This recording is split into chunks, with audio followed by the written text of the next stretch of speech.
Hanover Square Press and HarlequinAudio present The Invisible Spy, Churchill's Rockefeller Center Spy Ring and America's First Secret Agent of World War II, by Thomas Maier. Read by Stephen Graybill. To Joyce and my family, to Scott E. Schwimmer, my entertainment attorney and friend, and to the memory of Jonathan Cuneo, who shared so many of his insights for this book.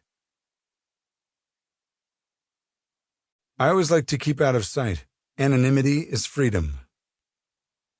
Ernest Cuneo. A note to the reader. The World of the Invisible Spy, recounting the life and times of Ernest Cuneo, bears a remarkable resemblance to the headlines of today. Then, as now, America faced a daunting wartime challenge. Looking back, Cuneo was the kind of invisible figure easily ignored by historians, especially those who focus on the great men and women of an age. Indeed, only in writing previous histories involving Winston Churchill and the Kennedys did I stumble upon obscure mentions of Cuneo and the British intelligence agency hidden in New York. As a native New Yorker, I was amazed that hundreds of Churchill's spies, headquartered in a looming tower at Rockefeller Center, once worked on clandestine missions inside America without public notice.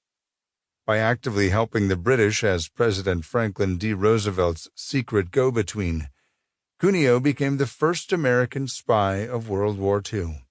Throughout his career, Cuneo avoided drawing attention to his actions. He rarely sought credit or public acclaim. Though once a National Football League player in New York, Cuneo eschewed fame the way that others crave it. His role as U.S. liaison with Churchill's spies was deliberately vague, allowing him tremendous leeway. His work was top secret and hard to trace.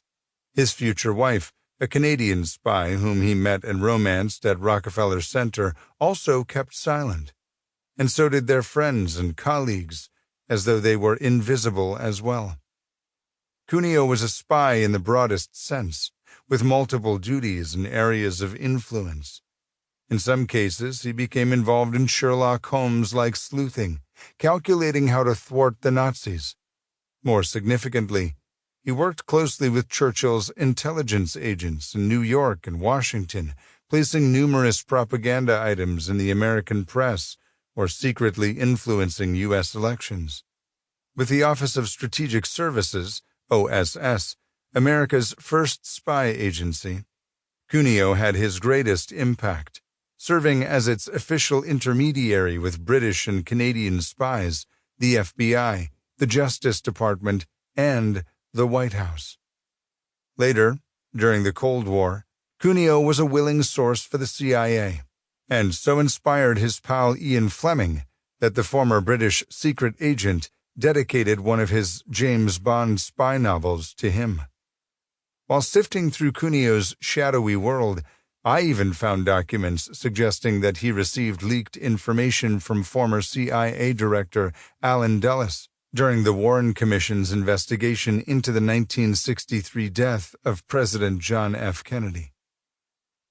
For all his efforts to become an insider, educated at an Ivy League school, and as a savvy White House lawyer, Cuneo never lost his sense of being an outsider, born of his Italian-American family's immigrant experience. As his son told me for this book, some critics might call Cuneo a traitor if they knew of all his clandestine actions for the president, but he always thought of himself as a true American patriot, unselfishly dedicated to his country by remaining anonymous. Cuneo's vast, kaleidoscopic life reflected so much of America in the 20th century.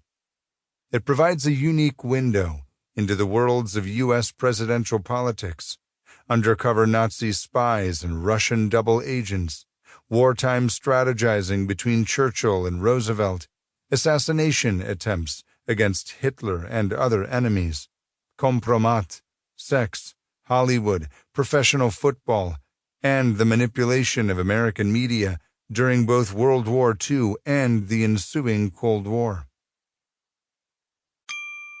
Sample complete. Ready to continue?